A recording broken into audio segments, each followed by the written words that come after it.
नमस्कार दोस्तों, आप सबों का स्वागत है सिद्धार्थ वीडियो पे। हम लोग साइंस का क्वेश्चन प्रैक्टिस करने जा रहे हैं जो आपको कोई भी वन डे एग्जाम में बहुत हेल्प करेगा। इसमें सारा हम क्वेश्चन पोर्शन कवर करेंगे, फिजिक्स केमिस्ट्री बायोलॉजी जो भी रहेगा। और इसमें जो भी क्वेश्चन है, चाहे आए हुए क्वेश्चन है और चाहे प्रोबेबल आने वाले क्वेश्चन हो सकते हैं। तो चलिए सबसे पहला क्वेश्चन देखते हैं। निम्नलिखित में से कौन सा जीवाणु जनित रोग है? Which of the following is a bacterial disease. तो सबसे पहला जो है रेबीज जो है, यह एक वायरस डिजीज़ है, वायरस से होने वाला बीमारी है। रेबीज किससे होता है? वायरस से, विषाणु। कुष्ठ रोग जो है ये बैक्टीरिया से होने वाला जीवाणु है, बीमारी है। फिर मलेरिया जो होता है किससे होता है? प्रोटोजोआ से होता है, प्रोटोजोआ। ये जो मलेरिया जो होता है फीमेल एनोफिलीज मच्छर के काटने से होता है, जो उसके प्लाज्मोडियम होते हैं वो हमें इन्फेक्ट करते हैं। और रेबीज कौन से बैक्टीरिया से होता है? सॉरी, लेप्रोसी, कुष्ठ रोग, ये होता है माइकोबैक्टीरियम लेप्री, माइकोबैक्टीरियम लेप्री। फिर हमारा नेक्स्ट क्वेश्चन देखते हैं। निम्नलिखित में से क्या वायवीय और अवायवीय श्वसन दोनों के लिए सामान्य है? Which of the following is common to both aerobic and anaerobic respiration. तो इसका आंसर है ग्लाइकोलाइसिस। ग्लाइकोलाइसिस जो है ये साइटोप्लाज्म में होता है, ये साइटोप्लाज्म में होता है। इसके लिए जो है ये बोथ एरोबिक और एनारोबिक के लिए दोनों में ग्लाइकोलाइसिस ऐसा पाथवे है जो अवायवीय और वायवीय दोनों में कॉमन होता है।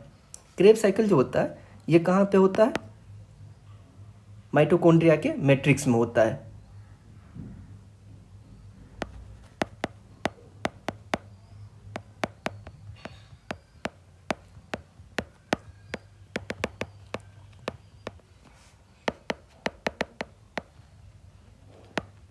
ये साइटोप्लाज्म में होता है कौन सा? ग्लाइकोलाइसिस। फिर अल्कोहलिक फर्मेंटेशन जो होता है ये ऑक्सीजन के एब्सेंस में होता है, O2 के अनुपस्थिति में होता है।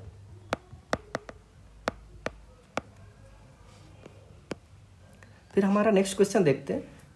स्वपरागन को संदर्भित करता है। सेल्फ पोलिनेशन क्या होता है? स्वपरागन का मतलब होता है एक ही फूल के पराग कोश से वर्तिकाग्र पर पराग का स्थानांतरण करना। इसका मतलब क्या होता है? जो कि पोलन जो है एक फ्लावर से, यहाँ पे यदि एक पोलन है तो ये इसी फ्लावर पे आ जाए तो ये क्या होता है? स्वपरागन बोलते हैं। और पर परागन क्या होता है? तो जैसे एक ये फ्लावर रहा और ये दूसरा फ्लावर रहा, तो इस पे से जो पोलन जो रहेगा ये इस पे यदि आ जाए इसको क्या बोलते हैं? पर परागन बोलते हैं।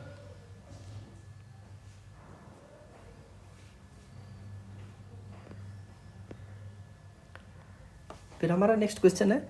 मस्तिष्क का वह भाग जो ऐच्छिक पेशी गति का समन्वय करता है डैश कहलाता है। Which part of the brain which coordinates voluntary muscles movement is called. इसका आंसर होगा सेरेबेलम। सेरेबेलम जो होता है इसे छोटी दिमाग भी हम लोग बोलते हैं, अपने नॉर्मल भाषा में जो है इसे छोटी दिमाग बोलते हैं।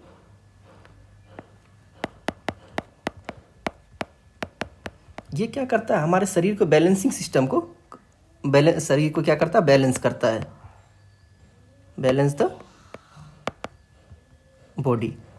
और ये जो है सेरेबेलम ये second largest part of brain है।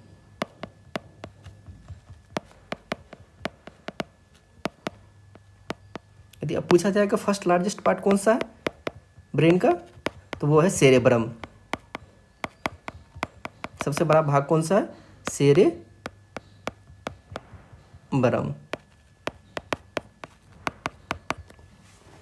ये हमारे क्या करता है? सेरेबेलम हमारे बॉडी के बैलेंस को, हमारे बॉडी को बैलेंस करके रखता है।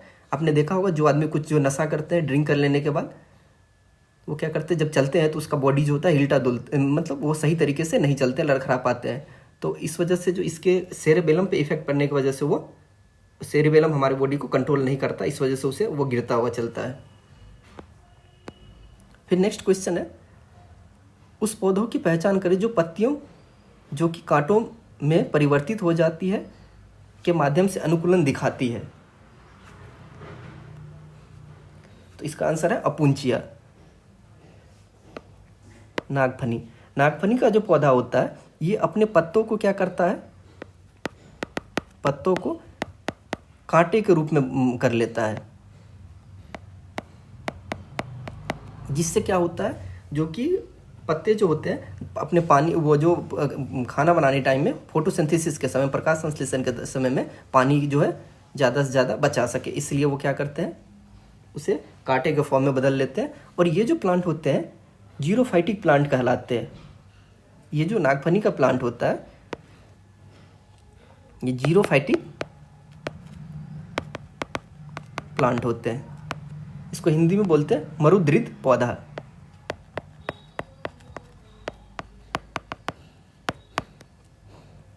ये क्या करते हैं, जो कि पानी कम लॉस हो इस वजह से ऐसा कर लेते हैं। अब नेक्स्ट क्वेश्चन है, एक स्विमिंग पूल हमेशा वास्तविक गहराई से छोटा दिखाई देता है, यह निम्न का उदाहरण है। तो इसका आंसर होगा रिफ्रैक्शन, अपवर्तन। तो परावर्तन क्या होता है, जब ये कोई स्लैब है इस पर लाइट यदि आया और यदि उसी मीडियम में वापस चला गया जिस माध्यम से आया था और उसी माध्यम में चला गया, तो उसे परावर्तन बोलते हैं।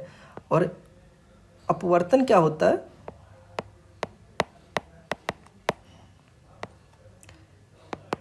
यदि कोई लाइट एक मीडियम से आया और दूसरे मीडियम चला गया, तो इसे क्या बोलते हैं, परावर्तन। इस वजह से आपने देखा होगा किसी भी बकेट या बाल्टी में यदि सिक्का आप रखते हैं तो क्या आपको थोड़ा ऊंचा दिखाई देता है, उसका ऊपर दिखाई देता है। उसका होने का पीछे का रीजन क्या, रिफ्रैक्शन, अपवर्तन।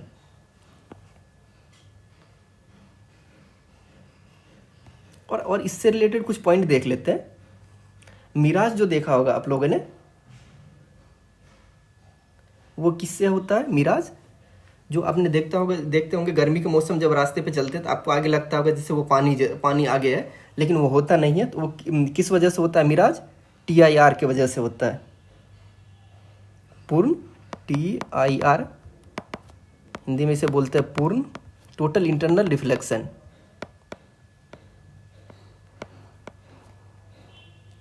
पूर्ण आंतरिक परावर्तन। ये किस वजह से होता है, मरीचिका निर्माण जो होता है,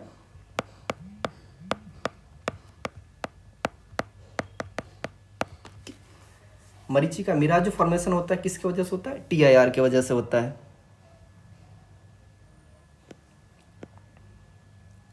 फिर हमारा नेक्स्ट क्वेश्चन है, चंद्रमा की सतह पर एक वस्तु का भार 60 न्यूटन है, तो पृथ्वी की सतह पर इसका भार क्या होगा। तो हम लोग जानते हैं चंद्रमा पे जो होता है, मून पे G गुरुत्वाकर्षण का मान जो होता है G/6 होता है। हमारे पृथ्वी पे एक्सीलरेशन गुरुत्वाकर्षण का मान कितना होता है, G होता है। तो वहाँ पे G/6 होता है, कहाँ पे, चंद्रमा पे। तो हम लोग जानते हैं भार बराबर M × G, मास इंटू द्रव्यमान इंटू G। तो मास कितना, मास तो उतना ही दिया। और यहाँ पे G का वैल्यू क्या करना है, जब चंद्रमा पे G का वैल्यू G/6 है तो यहाँ पे 6 गुना कम है, तो यहाँ पे 6 गुना बढ़ जाएगा। तो 60 × 6 360 न्यूटन। ये तो पता चल गया आप लोगों को। जैसे W जो है चंद्रमा पे, W बराबर mg होता है। तो W का वैल्यू कितना दिया हुआ है, ये मास का, ये जो भार जो है ये W है। भार का फॉर्मूला mg होता है। तो भार कितना दिया हुआ, 60। मास हमको नहीं पता है। और चंद्रमा पे G का वैल्यू कितना होता है, G/6। तो मास कितना आ गया, 360/G। अब इसी मास को यदि इसमें फिर से यदि अर्थ पे पृथ्वी के लिए करेंगे तो W बराबर mg। तो M का वैल्यू कितना दिया हुआ है, 360/G गुना G। तो ये काट के कितना हो गया, 360 न्यूटन। समझ गए। हमारे पृथ्वी पे G जो है उसका वैल्यू 9.8 होता है जी, एक्सीलरेशन ड्यू टू ग्रेविटी।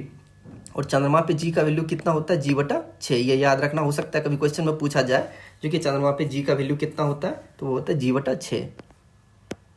फिर हमारा नेक्स्ट क्वेश्चन है, पूर्ण आंतरिक परावर्तन तभी संभव है जब प्रकाश डैश से यात्रा करता है। Total internal reflection is possible when light travels from, इसका आंसर हो जाएगा 2, कांच से जल।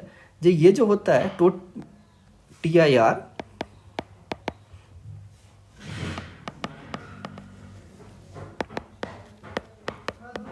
पूर्ण आंतरिक परावर्तन,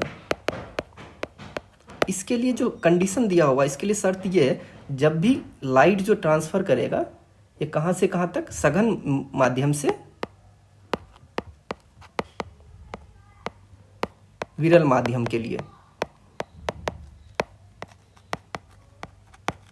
क्या होगा, rare medium to denser medium to rare medium. तो वायु का जो होता है म्यू, वायु जो एयर जो है, एयर का म्यू रिफ्रैक्टिव इंडेक्स जिसको बोलते हैं अपवर्तक सूचकांक,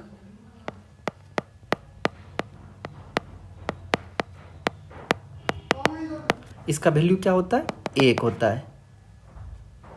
फिर वाटर का कितना होता है, जल का 4/3 होता है म्यू अपवर्तक सूचकांक, और ग्लास का कितना होता है 3/2। तो किसमें बोल रहा है, जिसका TIR मतलब पूर्ण आंतरिक परावर्तन तभी संभव है, तो ये इसके लिए क्या चाहिए, सघन माध्यम से विरल माध्यम में। तो वायु से जल में यदि जाएगा तो वायु का कितना है म्यू का वैल्यू अपवर्तक सूचकांक 1, जल में कितना जाएगा 4/3, तो 1/3 हो गया, 1.3 हो गया। कांच का कितना होता है, ग्लास का 1.5 होता है, और जल में कितना होता है 1.3। तो ये क्या हो गया, प्रकाश जो है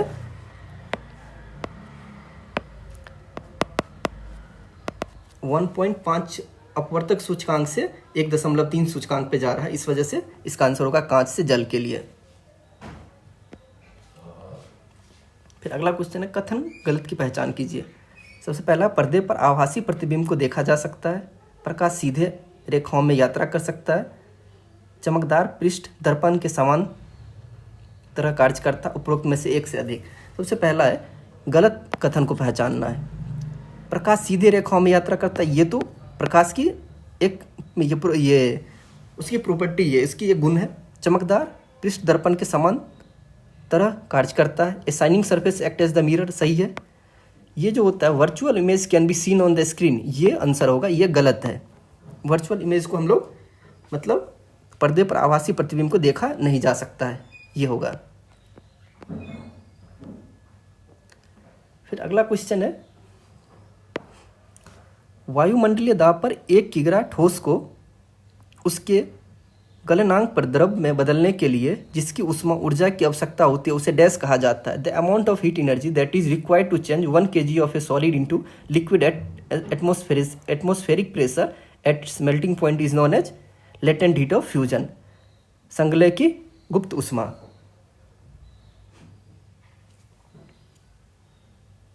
लेटेंट ऑफ फ्यूजन क्या होता है, सॉलिड से लिक्विड में बदलना होता है, सॉलिड से सॉलिड टू लिक्विड।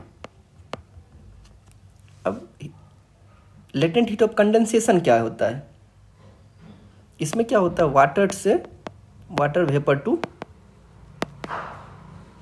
वाटर। और लेटेंट हीट ऑफ वेपराइजेशन क्या होता है, लिक्विड से टू वेपर में चेंज होना। सबसे पहला देखते हैं सघन की गुप्त ऊष्मा, लेटेंट हीट ऑफ कंडेंसेशन। ये क्या होता है, जब पानी को यदि हम वाटर वेपर को यदि पानी में कन्वर्ट करेंगे तो ये होता है लेटेंट हीट ऑफ कंडेंसेशन। और दूसरा है latent heat of vaporisation, liquid को यदि हम वेपर में बदलते हैं, मतलब जल को यदि हम मतलब वाष्प में बदलते हैं, उसे क्या बोलते हैं, वाष्पीकरण की गुप्त ऊष्मा। फिर हमारा नेक्स्ट क्वेश्चन, डैश हवा, प्रकाश, नमी या भोजन को खराब करने वाली जीवाणु क्रिया के संपर्क में आने पर वसा और तेलों के पूर्ण या अपूर्ण ऑक्सीकरण या जलीय विश्लेषण की प्रक्रिया है।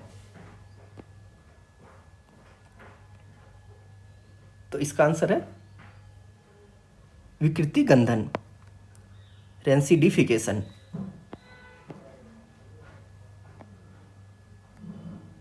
फिर हमारा नेक्स्ट क्वेश्चन है, मीथेन के एक अणु में कितने हाइड्रोजन होते हैं? How many hydrogen atom are there in a molecule? तो मीथेन का फॉर्मूला क्या होता है? CH4। इसमें कितने हाइड्रोजन है? 4। इसी तरीके से इथेन पूछे तो इसका क्या होता है फॉर्मूला?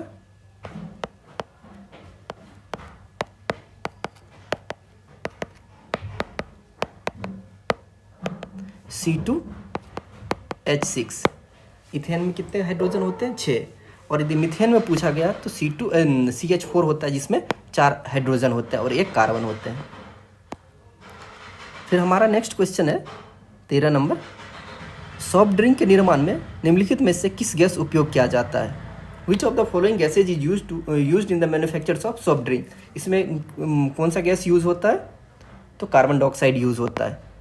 ये तो हर कोई जानते हैं। जब आपने सोडा चाहे कोल्ड ड्रिंक जो देखते होंगे ठंडा, तो उससे जब जो हिलाते हैं, उससे जब ढक्कन को खोलते हो तो उसमें से एक साउंड निकलता होगा, बजिंग साउंड। वो जो गैस जो निकलता है वो कौन सा गैस रहता है? कार्बन डाइऑक्साइड गैस रहता है।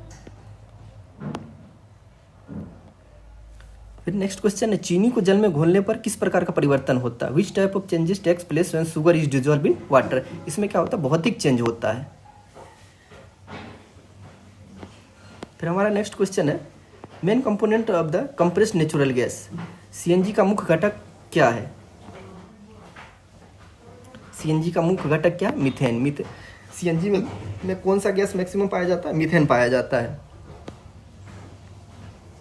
फिर हमारा नेक्स्ट क्वेश्चन है, एक बंद कमरे में कोयला जलाने से डैश गैस उत्पन्न होती है। तो इसका आंसर क्या होगा? Carbon monoxide. जब कार्बन मोनोऑक्साइड कब होता है, उत्पन्न होता है? जब कुछ भी जलाते हैं तो उसमें ऑक्सीजन का सप्लाई यदि कम हो तो कार्बन मोनोऑक्साइड बनता है। कोई भी कुछ ये रहा, इसमें ऑक्सीजन दिए तब क्या होगा? CO2 + H2O। ये जब ऑक्सीजन सफिशिएंट रहेगा तब ये CO2 बनता है, और यदि ऑक्सीजन की कमी पे कार्बन मोनोऑक्साइड बनता है। इसलिए बोला जाता है जो कि कभी भी रूम में अंगीठी जला के नहीं सोना चाहिए। वो जो अंगीठी जो होता है ऑक्सीजन की कमी में जलता है और कार्बन मोनोऑक्साइड छोड़ता है, और वो हम लोग जो सांस में जो उस रूम में रहते हैं वो सांस लेते हैं, उससे उसकी डेथ हो जाती है। ये बहुत ही नुकसानदायक होता है कार्बन मोनोऑक्साइड। फिर हमारा नेक्स्ट क्वेश्चन है, सामान्य मानव मादा की आनुवांशिक संरचना क्या होती है? What is the genetic makeup of normal human female? इसका आंसर होगा XY। ये जो सॉरी फीमेल पूछ रहा है, तो इसका आंसर होगा XX। ये फीमेल में होता है और मेल में जो होता है XY होता है। कुछ और एग्जांपल देख लेते हैं। XX आपने देख लिया फीमेल, कि जेनेटिक मेकअप फीमेल का है। XY जो है मेल का है। कभी कभी केस में आप देखते होंगे ये भी लिखा हुआ रहता होगा X0। ये क्या होता है? इस केस में टर्नर सिंड्रोम इसे बोलते हैं।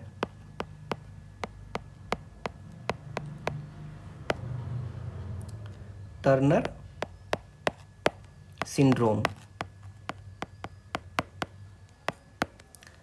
XXY ये भी आप लोगों ने कभी देखा होगा। ये क्या होता है? Clean filter syndrome. Clean filter syndrome.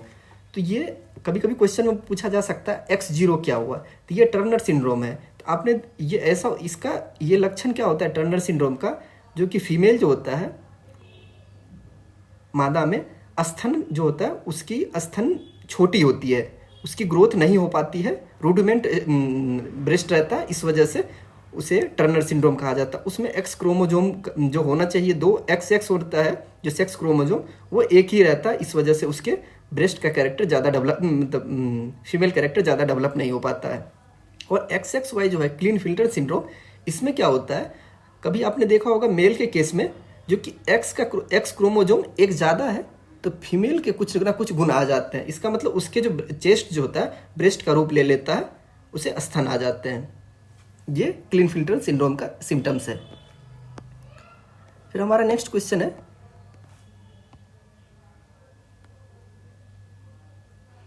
निम्नलिखित में से कौन सा भौतिकी गुण गैसीय अवस्था की विशेषता है? The gaseous state is characterised by the which of the following physical properties?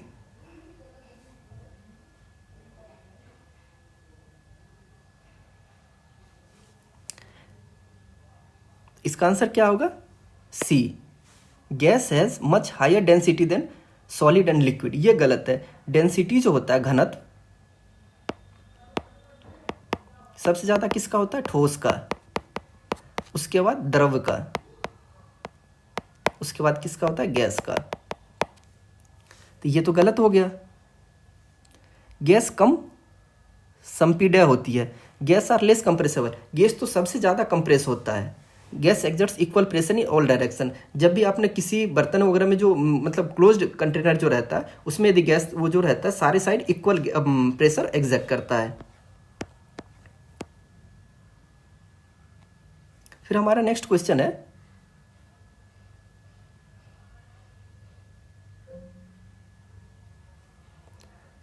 Parenchyma और कोलेनकाइमा डैश उत्तक के प्रकार है।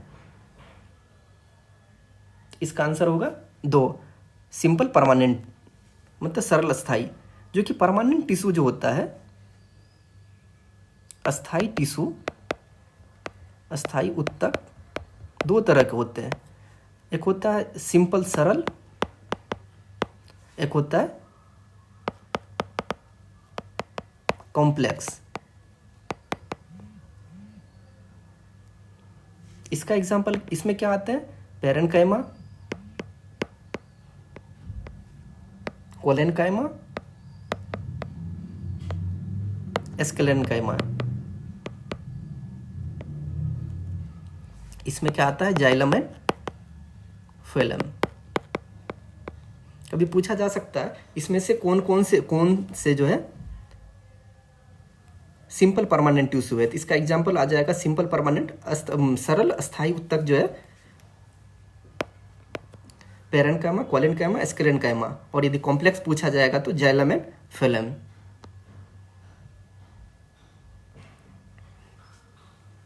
अब देखते हैं, दो अणुओं को समभारिक कहा जाता है यदि प्रोटॉन और न्यूट्रॉन की संख्या का योग समान होता है। तो सबसे पहले देखते हैं, आइसोबार पूछा जाता है। आइसोबार किसे बोलते हैं? आइसोबार, आइसोबार को हिंदी में क्या बोलते हैं?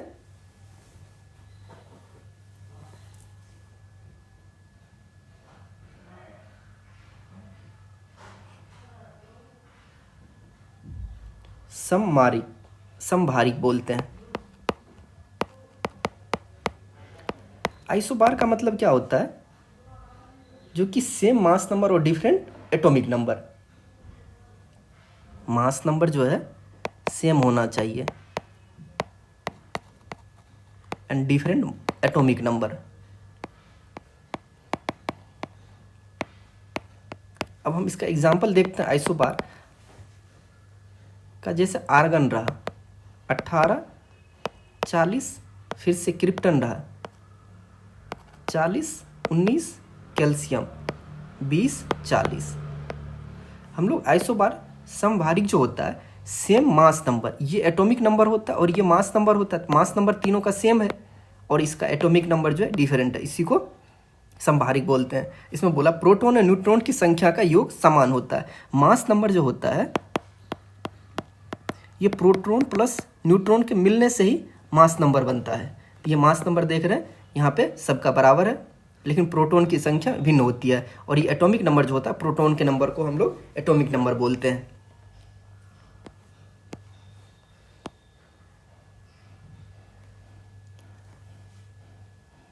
फिर फिर हमारा नेक्स्ट क्वेश्चन है, लार में युक्त पाचक एंजाइम लार एमाइलेज से किसका पाचन शुरू होता है? तो इसका आंसर होगा कार्बोहाइड्रेट।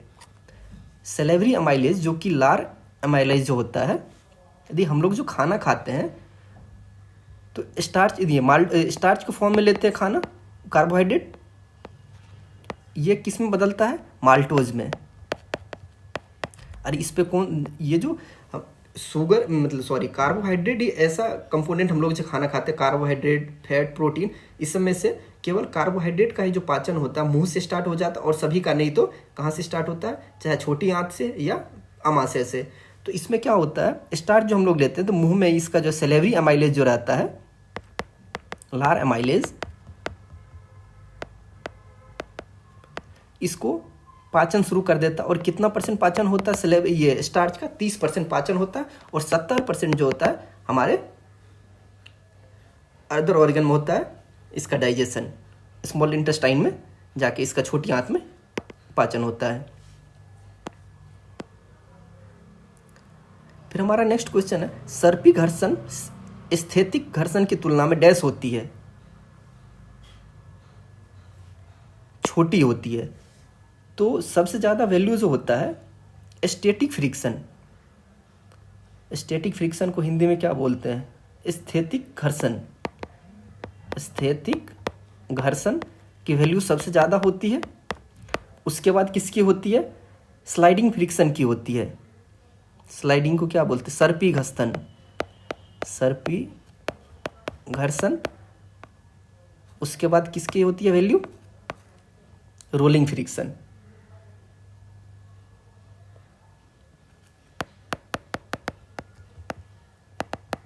ये याद रखना, कभी भी पूछा जा सकता है सबसे ज़्यादा कौन से फ्रिक्शन का वैल्यू होता है? सबसे ज़्यादा होता है स्टैटिक फ्रिक्शन का वैल्यू, फिर स्लाइडिंग फ्रिक्शन, उसके बाद rolling friction. Dash of sound है, ध्वनि तरंग का डैश ध्वनि की प्रबलता को निर्धारित करता है। Dash of A sound wave determines loudness of the sound. तो इसका आंसर क्या होगा? एम्पलीट्यूड, आयाम। सबसे पहले देखते हैं एम्पलीट्यूड होता क्या है। ये जैसे हम लोग जो वेव बनाते हैं, इस तरीके से वेव बनाते हैं। एम्पलीट्यूड जो होता है, आयाम, ये जो मैक्सिमम हाइट तक जो जाता है, जितना तेज चिल्लाते हैं, लाउडनेस जो होता है चिल्लाना, जितना तेज आवाज़ जाएगा ये इस तरीके से बढ़ता जाएगा। तो इसी को हम लोग आयाम बोलते हैं। इसे क्या बोलते हैं? आयाम। फ्रीक्वेंसी जो होता है, फ्रीक्वेंसी का मतलब होता है जैसे ये यहाँ तक में एक बार कंप्लीट किया, यदि उतना ही दूरी में 2 या 3 बार कंप्लीट कर ले, तो 1, 2, 3 साइकिल कंप्लीट कर ले, जितना जल्दी जो एक साइकिल मतलब उसी टाइम पीरियड में करेगा, उसी को हम लोग क्या बोलते हैं? आवृत्ति बोलते हैं। गति, स्पीड तो जानते ही हम लोग। फिर हमारा नेक्स्ट क्वेश्चन है, pH of a neutral solution is. एक उदासीन विलय का पीएच क्या होता है? ये 7 होता है। यदि एसिडिक पीएच रहा, यदि पूछा जाएगा एसिडिक पीएच का कितना वैल्यू होता है, तो 7 से कम होता है। 7 से कम। और बेसिक पीएच जो पूछा जाएगा 7 से ज़्यादा होता है। फिर हमारा नेक्स्ट क्वेश्चन है, विद्युत बल्ब के एक फिलामेंट द्वारा 5 मिनट में 0.8 एम्पियर की धारा खींची जाती है। परिपथ के माध्यम से प्रवाहित होने वाले विद्युत आवेश की मात्रा ज्ञात कीजिए। तो जैसा हम लोग जानते हैं I = Q/T होता है। I को क्या बोलते हैं हम लोग? धारा। Q को क्या बोलते हैं? विद्युत आवेश। ये फॉर्मूला है I = Q/T। तो अब मेरे से यहाँ पे क्या दिया हुआ है? समय दिया हुआ है और इतना धारा दिया हुआ है। तो हमको तो Q मेरे से क्या पूछ रहा है? विद्युत आवेश पूछ रहा है। तो Q बराबर क्या होगा? I × T। तो I कितना दिया हुआ? 0.8 × 5 मिनट में कितना सेकेंड होगा? 300 सेकेंड। 5 मिनट बराबर यहाँ पे एक्सप्लेन कर देते हैं, नहीं तो बाद में कभी दिक्कत ना हो। 300 सेकेंड, तो ये हो गया 300, ये कितना हो जाएगा 240 कूलम। चार्ज का यूनिट क्या होता है? कूलम होता है। फिर हमारा क्वेश्चन नेक्स्ट है, मोमबत्ती लो का वह क्षेत्र जो मध्यम रूप से गर्म होता है। इसका आंसर होगा प्रकाश युक्त क्षेत्र।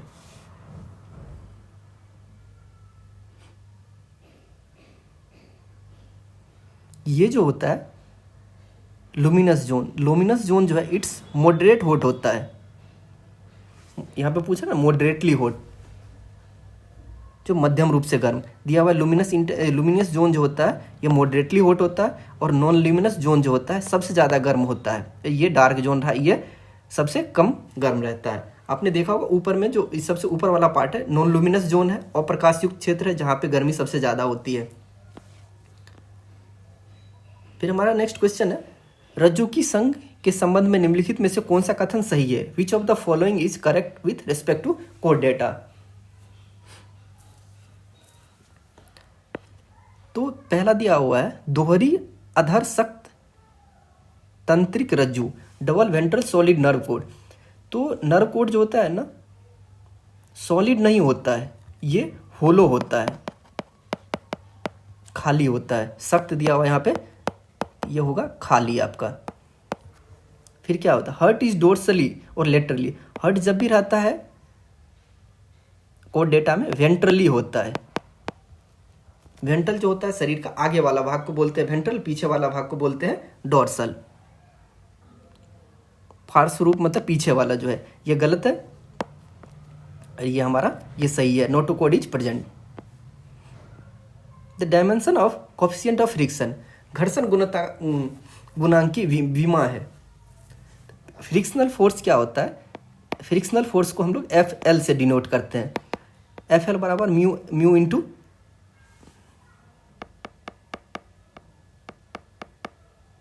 देखिए फ्रिक्शन फोर्स जो होता है म्यू इंटू N लेते हैं। N ये भी एक नॉर्मल रिएक्शन फोर्स है। तो म्यू मेरे से पूछ रहा है कोफिशिएंट ऑफ फ्रिक्शन, इसको क्या बोलते हैं? घर्षण गुणांक, कोफिशिएंट ऑफ फ्रिक्शन। तो म्यू पूछेगा तो F bye frictional force by N। तो ये भी फोर्स रहा और ये भी फोर्स रहा, दोनों कट जाएगा, इसलिए 0 आएगा, विमाहीन आएगा। फिर हमसे पूछा जा रहा है कोशिका के किस कोशिकांक में DNA मौजूद होता है?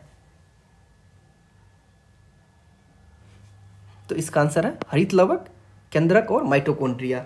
ये 3 ऐसे सेल ऑर्गेनल्स है जिसमें DNA होता है और डबल मेम्ब्रेन बॉन्डेड स्ट्रक्चर होता है। ये डबल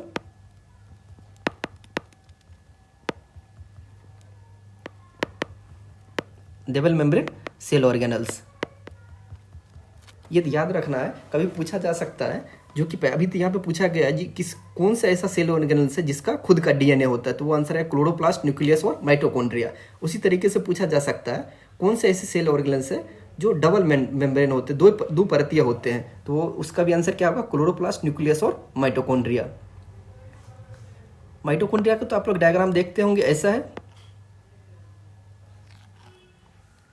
ये हो गया आपको पहला मेम्ब्रेन, दूसरा मेम्ब्रेन। इसी तरीके से न्यूक्लियस में भी होता है और क्लोरोप्लास्ट में भी होता है। चलिए थैंक यू। आपको वीडियो कैसा लगा प्लीज़ फीडबैक जरूर दीजिएगा कमेंट